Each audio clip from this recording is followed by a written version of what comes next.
Hi guys, this is Mahendra. Welcome to my YouTube channel Mahindra Technical 948. So today we'll talk about the local storage. Local storage क्या होता है and what is session storage.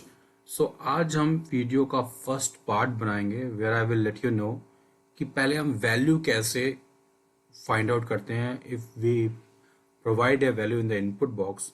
सो कैसे हम उस value को populate करते हैं अपनी बॉडी में.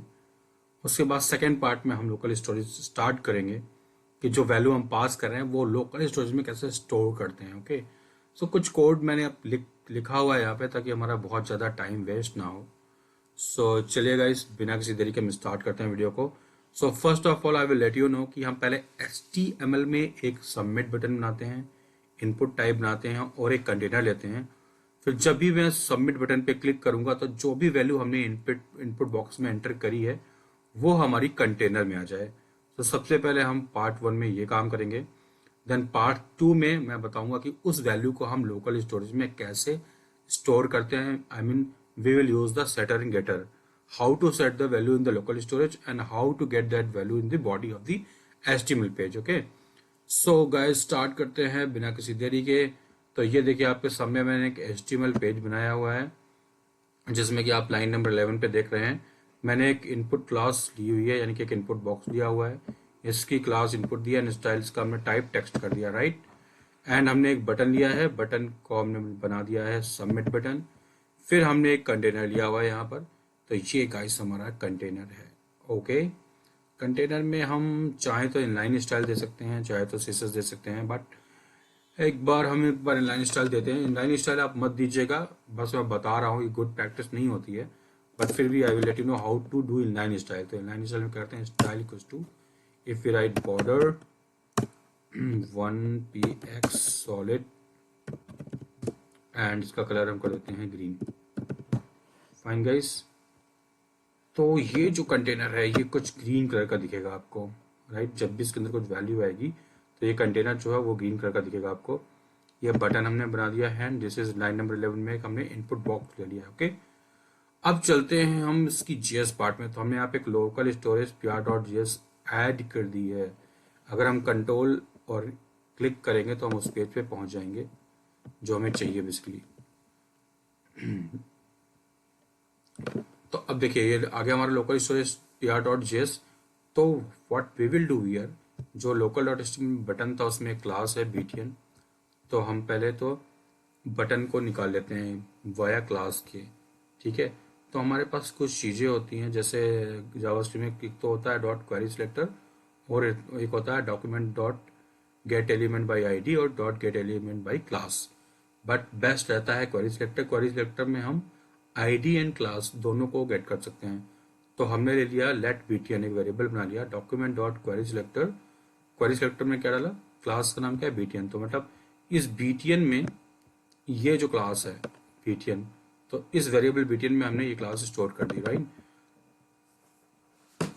ओके, अब हम सेम यही करते हैं इनपुट. हमें इनपुट भी निकालना है तो एक इनपुट टाइप हमने यहाँ पे लिया हुआ है. इनपुट की क्लास हमने इनपुट ली है तो हम क्या करते हैं let input equals to document dot query selector input. तो इस क्लास को हमने इस इनपुट वेरिएबल में गेट कर लिया. फाइन गाइस, अगर मैं कंसोल करके देखूं कंसोल डॉट लॉग, चलिए हम बटन को कंसोल कराते हैं कि इसमें आता क्या है. इसके अंदर हमने लिया है बटन, तो इसमें क्या दिखता है. लाइव सर्वर को ओपन करते हैं, राइट क्लिक करते हैं, then click on the open with live server. तो ऑलरेडी मेरा लाइव सर्वर चल रहा है, ये देखिए. तो हम यहाँ पर इंस्पेक्ट करते हैं इसको. अब देखते हैं क्या आता है. देखिए btn में क्या गया, हमने कंसोल किया था तो button class btn submit button आ गया, राइट. इसने ये कंसोल से हमें क्लास दे दी कि because we have done console dot log btn. तो इस btn में क्या आया, इस btn में ये जो क्लास है इसने इस क्लास को सिलेक्ट कर लिया और ये क्लास कहाँ लगी हुई है, यहाँ पर. तो ये जो पूरा एलिमेंट है ये हमारे कंसोल में दिख रहा है हमको, ये देखिए. फाइन, सेम इसी प्रकार से अगर मैं कंसोल डॉट लॉग इनपुट करता हूँ, फाइन, तो आपको क्या दिखना चाहिए, इनपुट बॉक्स दिखना चाहिए। ये देखिए आ गया ना, इनपुट बॉक्स आ गया ना। तो इस तरह से हम चीजों को कंसोल करा सकते हैं यहाँ पर।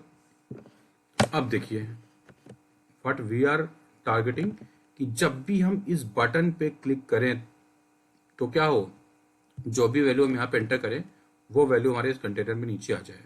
ठीक है, तो हमें क्या करना है, इस बटन पे क्लिक करना है, यानी कि ऐड इवेंट लिस्नर लगाना है। ऐड इवेंट लिस्नर आपको पता होंगे, तो ये बहुत ही बेसिक फंक्शनलिटी है जावास्क्रिप्ट की। तो हम क्या करते हैं, इस बटन पे एक ऐड इवेंट लिस्नर लगा देते हैं। तो हम क्या लिखेंगे अपने btn dot add event listener, और कौन सी फंक्शनलिटी, क्लिक। हमें क्या करना है, क्लिक करना है। इससे क्लिक पे क्या हो, जो भी वैल्यू हम इनपुट में डाले वो यहाँ नीचे आ जाए। तो वैल्यू के लिए हमें क्या क्या निकालना पड़ेगा, जैसे हमने बटन और इनपुट दो वेरिएबल लिए हैं, वैसे ही हम कंटेनर का एक वेरिएबल ले लेते हैं और इसमें हम document dot query selector container choose कर लेते हैं। तो चलिए दोस्तों मैं आपको दिखा देता हूँ कि अगर मैं कंसोल करता हूँ कंसोल डॉट लॉग कंटेनर को, तो क्या आता है, कंटेनर। ओके गाइस, सो कंटेनर नाउ गाइस देखिए, जैसे ही मैंने हिट किया, विदाउट हिट नहीं आया, क्यों, क्योंकि मैंने क्या किया, btn dot add event listener. जब मैं क्लिक करूंगा तो ही ये फंक्शनलिटी रन होगी, अदरवाइज नहीं होगी। अगर मैं इसको रिफ्रेश करता हूं तो ये चला गया, अभी देखिए नहीं आया, राइट। लेकिन what happening here, we are just targeting this btn dot add event listener, then click. Once we click then that should be populate. तो मैंने क्या किया, क्लिक करा तो कंसोल डॉट लॉग क्या किया, कंटेनर, तो कंटेनर को आना चाहिए।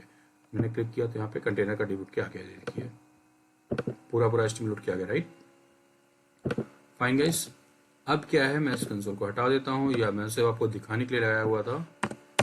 Now guys, if we select the container, like let container equals to document dot query selector and container. गलती मत करिएगा, क्वेरी सिलेक्टर में हमने कंटेनर में डॉट लगाया, इट मीन्स ये क्लास है। अगर मैं यहाँ पे हैश लगा देता तो means that would be A ID, right. तो मेरे पास क्लास है तो मैंने यहाँ पे डॉट लगाया, फाइन। अब इस कंटेनर के अंदर हमें क्या करना है, जो भी इनपुट की वैल्यू आ रही है वो अपेंड करनी है, राइट। तो what will do here, container dot inner HTML plus equals to, मैंने एक इसको h1 में ले लिया, इसको बैकटिक बोलते हैं, तो डायनेमिक पैरामीटर्स पास करने के लिए। तो what will do, h1 tag open, h1 tag close and curly braces के अंदर इनपुट डॉट वैल्यू, क्योंकि हमें इनपुट नहीं चाहिए, इनपुट के अंदर जो वैल्यू है वो चाहिए। मीन्स कि जब भी हम बीटीएन पे ऐड इवेंट लिस्नर लगाते हैं, मतलब हमने बटन पे एक क्लिक फंक्शन लगाया, तो इस क्लिक फंक्शन पे क्या हुआ, इसने एक कंटेनर के अंदर इनर एचटीएमएल में इनपुट डॉट वैल्यू को अपेंड कर दिया, राइट। यानी कंटेनर के अंदर हमारा इनपुट डॉट वैल्यू आ गई। तो लेट्स सी दोस्तों, देखते हैं, अगर मैंने यहाँ पे लिखा है महिंद्रा, और मैं देखिए लिखा हुआ है ना यहाँ पे कि बटन के क्लिक पे, यानी कि इस बटन के क्लिक पे मैंने क्लिक करा, तो देखिए गाइस महिंद्रा आ गया यहाँ पे, फाइन। नाउ अगर मैं कुछ और लिखता हूँ, राहुल, एंड क्लिक करता हूँ, तो देखिए गाइस राहुल आ गया। कुछ और लिखते हैं, पारुल, तो पारुल आ गया। कुछ और लिखते हैं हम लिखते हैं मनोज, देन मनोज आ गया, ठीक है। सो ये बहुत ही बेसिक चीज है। मैं आपको लोकल स्टोरेज बताने से पहले ये दिखा रहा था कि अगर मैं किसी भी इनपुट बॉक्स में कुछ टाइप करूं and I will press the inter, then that value should be go to that body which we have targeted. Okay, so what we have selected the input box, we have given the value there, and once we hit that submit button, so after submitting that button, that value should go inside this container box. Fine guys, so this is the first part of local storage. Second part में I will let you know कि local storage कैसे work करता है. This is the first part कि how we can populate the value in the container. Now we will store that value in the local storage in the second part. So video बहुत ज़्यादा लंबा नहीं होगा, small pieces में हम लोग बनाएंगे इसका। Okay, so I hope guys ये आपको समझ में आ गया होगा कि किस तरीके से हम इनपुट का एक वेरिएबल लेके इनपुट बॉक्स निकालते हैं, देन हम सबमिट बटन का एक वेरिएबल लेकर सबमिट बटन को वहाँ रख सकते हैं, देन कंटेनर का एक वेरिएबल लेकर कंटेनर को वहाँ रख सकते हैं, लाइक दिस। लेट btn, इसके अंदर हमने इनपुट बटन ले लिया, देन लेट इनपुट, इसके अंदर हमने इनपुट की क्लास सेलेक्ट कर ली, राइट। एंड हमने बटन में एक ऐड इवेंट लिस्नर लगाया। क्लिक पे जो काम क्या हो रहा है कि इस कंटेनर के अंदर ये क्या कर रहा है, हम इनपुट डॉट वैल्यू को अपेंड कर रहा है। Fine guys, So I hope guys you like my video, so please like and subscribe and comment. One more thing, अगर मुझे, if someone is saying कि I want this value on double click, so what we will write here, dbl only, that's it, double click. अब जो value हमारी click पे आ रही थी वो डबल क्लिक पे आएगी, राइट? तो अगर मैं यहाँ पे लिखता हूँ Mahindra and will press enter, it will not come. Press enter, it will not come. But once we double click, hit it. See, this is cam, right? And if I write test और मैं double click करता हूँ, देखिए. So this is the function like click, double click, on blur, blur. So these all are the functionality we can do here. So I hope guys you like that video. And the second part, we will go to setter and getter with the local storage. So please keep watching my videos and like and subscribe and press the bell.